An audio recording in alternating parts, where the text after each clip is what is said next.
Bienvenidos and welcome back to Puro Pinche Gol, the place we discuss all things USMNT y la selección mexicana.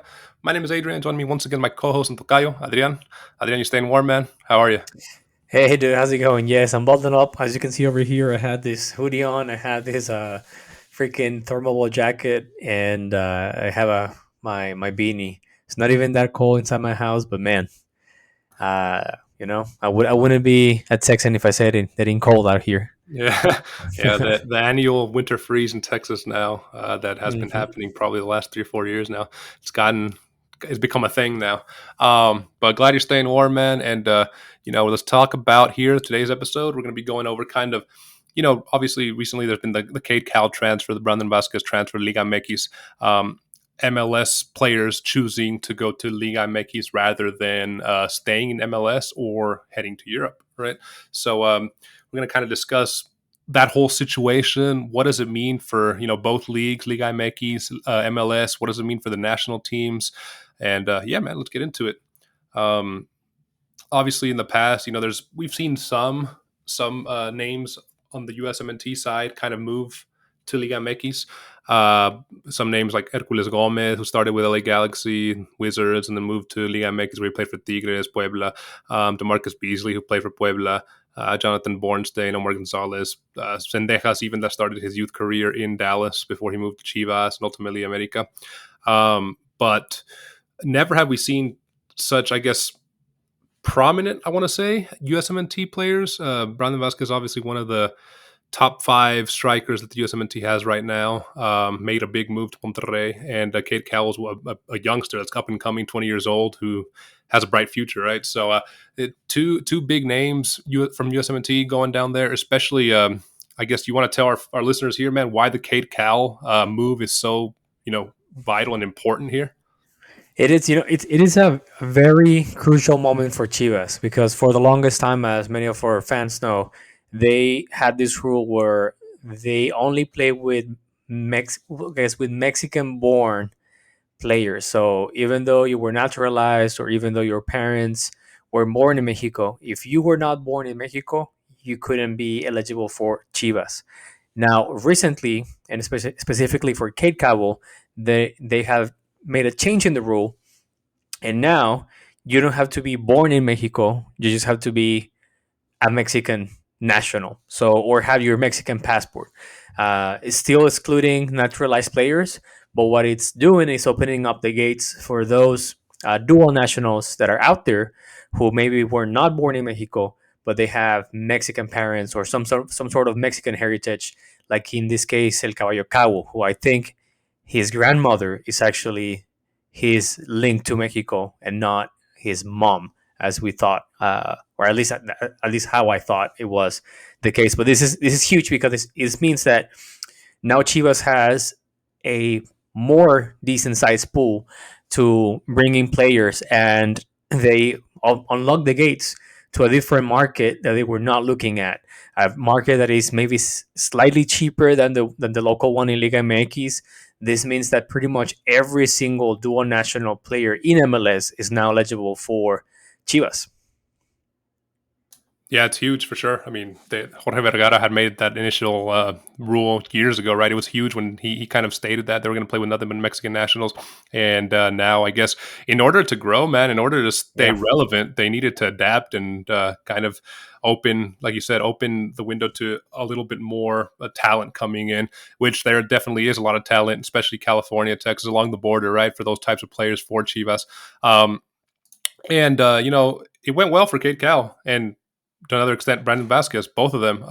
Two players who were looking to move out of MLS, maybe had outgrown MLS, who USMNT fans were hoping would go to Europe, but ended up going to Liga MX, obviously. Brandon Vasquez for like $8.5 million to Monterrey, which was way more than he was going to get in Europe.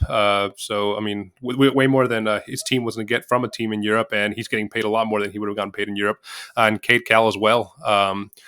This is one thing that I think Liga MX can attract these players better, right? I mean, you're obviously gonna for these players that are kind of on the cusp of B, A team, A minus players that may not thrive in Europe. In my opinion, I think you agree with this. Liga MX is still above MLS. Maybe it has closed in the last couple of years, but it's still an upgrade, though it is not necessarily the big upgrade that going to Europe is, right? So, I mean, these players might still be behind those that are actually playing in Europe. Yeah, I totally agree with you. I think in the sense of just looking at this thing from a very, I guess, uh, far, like just removing myself and just looking at it far away and just analyzing the move. Right. What I think of these two players is, as you mentioned, these were two young players who had outgrown the MLS significantly. Like there was no bigger challenge for them or no big reason for them to stay in MLS. They were not going to get better. They were not getting challenged by the opposition in any way. They have shown that they were pretty much the best or the creme of the creme of MLS. Moving to Liga MX puts them in a spot where they're going to face better defenses, which is great. So we can actually see if they're that skilled, right, or if they have that technical prowess that they claim to have during MLS. It is unfortunate to see him going to Mexico, specifically the case of cadecowell, since he's very young. He's what, 20 or even younger than that. And so for him now, it's going to be a little more challenging to move to Europe, not because of, I guess, his status as now a Mexican, but the price tag that now he has by being a Chivas player. It's different from being a 3 mil player in San Jose to be a 6 mil, 8 mil player for Chivas. Right. And not just that, man, the microscope that these players are going to be under. I mentioned a couple players back in that were playing back in the day in Liga MX, Bornstein, DeMarcus Beasley, Hercules Gomez. A lot of players that nobody really expected much of because they either got them cheap, they were at the end of their career, or it wasn't like the whole deal with Chivas where Cade Cowell's the first to break that rule, right? So Cade Cowell's going to be like under the microscope, criticized for everything. You just know the tabloids are gonna make fun of any Portuguese Spanish he speaks, Yes. any way he dresses. He had his press conference. He was wearing cowboy boots, and I think they already were burning him for that. Stuff like that, especially on the field, right? If he doesn't perform, they're going to be like, "Why did we let this guy in?" And Brandon Vazquez, man, $8.5 million, even from Monterrey. That's a lot of money to splash out for Yeah. a forward, right? So a lot of pressure, a lot more pressure than the old players that I mentioned that played back in the day. And yeah, man, I mean, we're just gonna wait and see what this means for these guys and for future players that maybe want to make the move from MLS to the MX. Did you see that video that Chivas posted for, I guess, introducing Kate Yeah, yeah, Cowell? yeah. Like, los mexicanos hablan sinaloense or whatever, and then Right. también hablan español. I'm here. I'm Kate Cowell or whatever, something like that, something along those lines. But Right. going back to the pressure point that you mentioned, I think that's a very interesting one because I don't think. Well, let me rephrase this because I had it in my mind, but I think it's gonna sound highly controversial. And that's not what I'm aiming for. I think if you play in MLS, depending on the market you're playing, right? So if you are part of LAFC, maybe Seattle Sounders, maybe Atlanta United, those are the big markets where you can get a lot of pressure from the fans and scrutiny. He's going to both of them, both Brandon Vazquez and Kate Cowell, are going to two teams that are pretty much at the center stage of every single tournament or every single apertura and clausura in Mexico. So they're about to test high pressure, high stakes, and it's something that just they have never had before, right? I know that Brandon Vazquez came from a somewhat successful run with Cincinnati, maybe that pressure of becoming a champion in MLS. K. Cowell definitely was playing at a smaller team with way less ambitions than Cincinnati. So this is going to be also a mental challenge for them. Can they withstand the pressure? And I want to say more Brandon Vazquez than Kate Cowell. I think they're going to see a similar amount of pressure, but I personally think, and this is just my opinion because I'm from Monterrey as well, so I'm a little biased over there. But I mean, as you know, football in Monterrey, it's a religion, right? It's a bread of every single day. He's gonna get criticized for every single little thing if he's not performing out there and they see him posting a picture, with a drink, even if it's with his partner or whatever, right? he's gonna get the heat. So this is a good challenge for them to see if they can grow and mature mentally speaking. But I'm just wondering to see how much of that will take a toll on them. Yeah, I mean, again, it's not like the old players that went to small teams, Puebla or Hercules Gomez. That I mean, he played for Tigres, but he was a fringe player, and they never played that much for him. Paid that much for him. This guy's going to Monterrey, who is in a position that they're frustrated. They've been super leader or second place for the last 3 or 4 seasons and haven't won the league. They're frustrated. Their players frustrated with the coaching staff, with the owners, and to bring this guy in as a forward, somebody you're expecting a lot from, for that amount of money, yeah, like you said, he's going to be scrutinized crazy there. And again, obviously, Cal for what he represents, just being that new, the new shiny toy that it's different. um, I mean, both of them are coming in as the marquee signings of this winter break of Liga MX. Both of them. I don't think anyone's expecting them to be bench players. Both of them are supposed to be starting 11 players, and the heat is on. It's on them. you don't think Chicharito's a marquee? Don't let me get started. I think for Liga MX level, yes, but the signing of Cadecowell is, Right. at least in my books, way more significant than bringing back Chicharito, who, by the way, hasn't signed yet. Right. All right. Well, look, man, what does this mean for the two leagues? What does this mean for MLS? They're losing some of their top talent, top young talent, top national team talent to a rival league, a league they compete with in Conca Champions, a league they compete with in Leagues Cup. Obviously, this means, if you're losing top talent, the quality of MLS drops. Maybe people went to see them at I mean, Cade Cal was the San Jose Earthquake star, right? I mean, that they're losing their number one player. And I guess the one benefit here is they get more money by selling to Liga MX teams than they would to Euro teams, right? But MLS probably doesn't want this to be a reoccurring thing. Would you agree? I'm torn on that specific realm because I understand that they're losing quality players, and this is just a repercussion of having tight salary caps and different rules in terms of keeping a level playing field for every single team. So maybe they want to adapt on that. On the other side, I also think about it and I'm like, well, this doesn't really means a lot for MLS, and I tell you why. Because MLS has sequestered, has kidnapped Liga MX, or I guess the USSF and CONCACAF. I mean, we want to go further, right? They have kidnapped Doña Fede and Liga MX.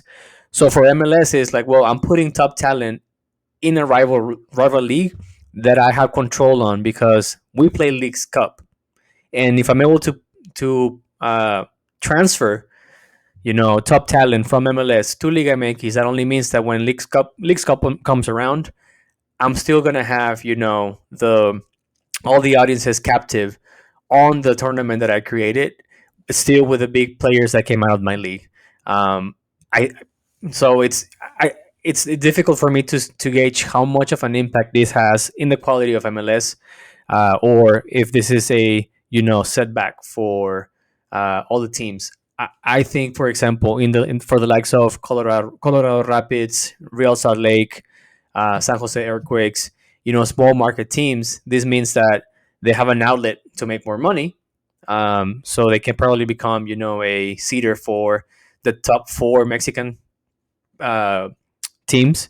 Because to be honest, the only ones who can pay top dollar in Mexico are maybe 6 teams. And out of those 6 teams, maybe only 4 can actually afford to pay, the 5 mil and above price tags. And those are the names of America, Monterrey, Tigres, and Chivas. So it's going to be interesting to see how this development. Yeah, no, but good point about the Leagues Cup. We saw when Mazatlan played Bravos. I think it was 200 people in the stadium, Yes. and probably even less people watching on Apple TV. Uh-huh. Maybe they're hoping, since all that money is shared between the leagues. I see what you're saying. Maybe interest from American fans to watch Kate Cow with Chivas in the Leagues Cup rises, and there's more fans watching, more ticket sales. Yeah, I can see that being a part of it now that the leagues are so intertwined, right? Every year. So what does this mean for Liga MX, man? I mean, instantly. I mean, bringing two quality players improves bringing the league, right, more talent in the league. Marketing, I think, is a big factor.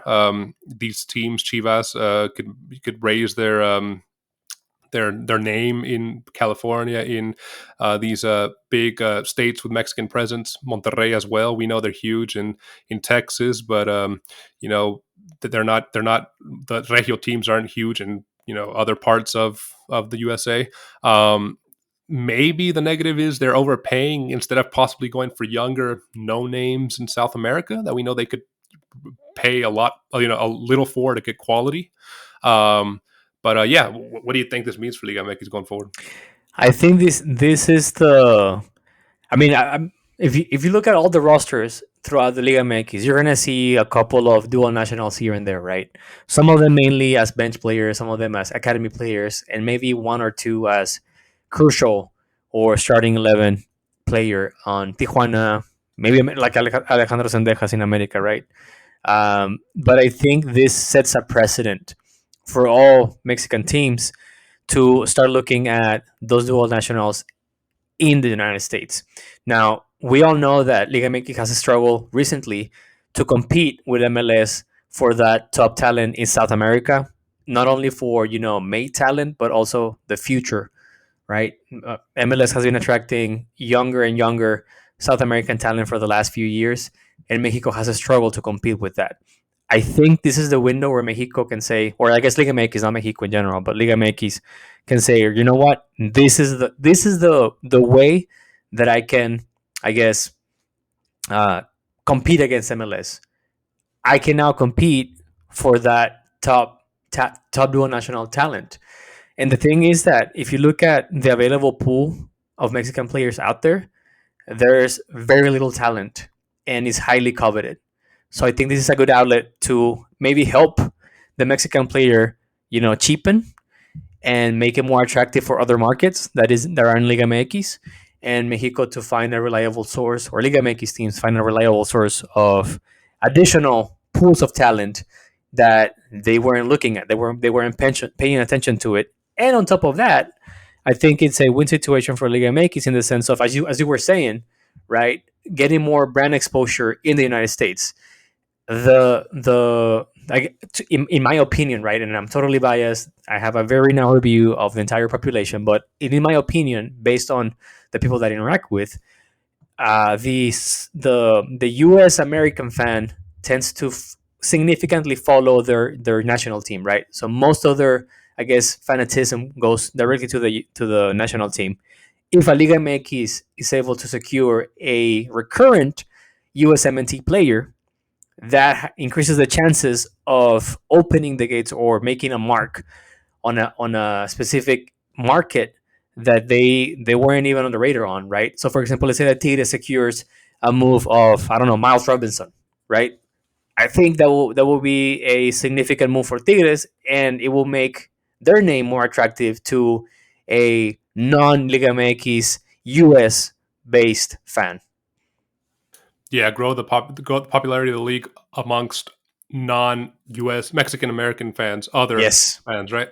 I Hmm. mean, we've seen it. Obviously, you can't compare Cadecowell and Brandon Vazquez to Christian Pulisic, but we saw him, the effect it had when he went to Chelsea. Now with AC Milan, I think AC Milan sales in the USA are up like 450%.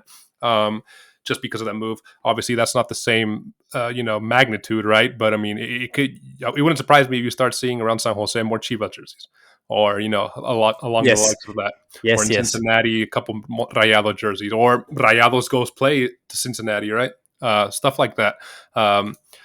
We're talking about Liga MX, so let's use this as a way to kind of start talking about eltri. What does this mean for eltri? Obviously, like we said, it creates more competition in the league, which ultimately a lot of eltri players play in the league, so better quality for them. But I think the big thing, man, is that we might be.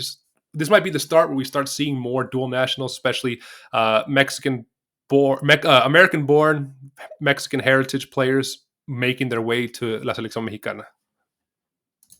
Yeah, no, and I think that's the central point or the main subject of this discussion that we were having, man. Is this is just the beginning. Unfortunately, for maybe the Mexican national talent might be an additional obstacle in their way of becoming a professional player and being eligible for the eltri. But if I'm just being honest and objective about this is, to me, at least in paper, great news for eltri, right? They have access to talent that they thought otherwise was lost to the USMNT. They have the ability to lure that talent into a, I guess, closer zone to keep them, to watch them. I think there's still this factor of being a rock star in Liga MX is significantly better than being an average player in MLS. So I think they can lure the talent like that. But to me, it's just I personally see this as a good move, as a positive thing for Liga, for Doña Fede and femexfut in general.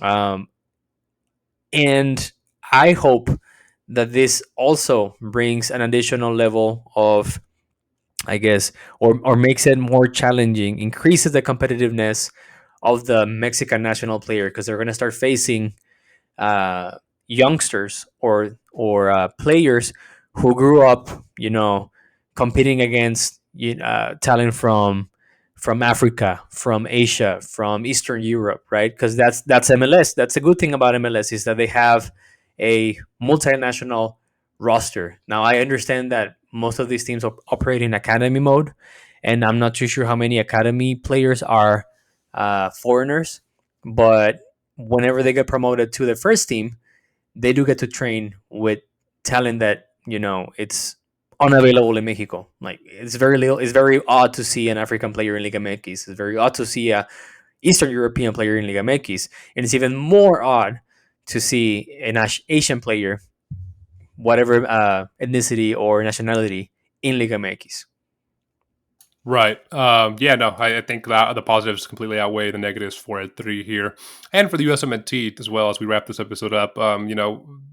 Like you said, MLS is still a little bit behind Liga MX, so having players even not go to Europe, but maybe go a step a little bit above MLS and go to Liga MX can only help these players and can only help the USMNT. And also on the marketing end of it, I mean, uh, surprisingly, when I go to Mexico, I sometimes see people wearing USMNT jerseys. So Yes. that might even start going up, right? Just because of the marketing there as well. So yeah, man, interesting topics here. Definitely something that we didn't expect Chivas to do this January No. window. So Mhm. big news, and I think it's just gonna open the floodgates for more talent to cross the border down there and go play in Liga MX, man. Adrian, bro, as we wrap this episode up, dude, where can our listeners find us, man? They can always find us on YouTube. Don't forget to subscribe, hit the like button, and turn on the notifications. You can also find us on Apple Podcast, Spotify, or wherever you get your podcast on. Last but not least, you can also find us on Twitter and Instagram at Puro Pinche Gol. We post stuff every now and then. Yeah, make sure to follow us and let us know below in the comments. What do you think of these moves? What do you think of Liga MX getting some of the top talent from MLS? Are you pro of this? Are you against this? Definitely let us know in the comments below, because we like interacting with you guys down there. I think I made another good episode, bro. Listeners, keep following us here on PPG. We're going to be giving a preview of the USMNT Camp Cupcake Friendly this weekend. So stick it here with Mhm. PPG, man. Adrian, see you in the next one, bro. Always a pleasure, my friend. Likewise, dude. See ya.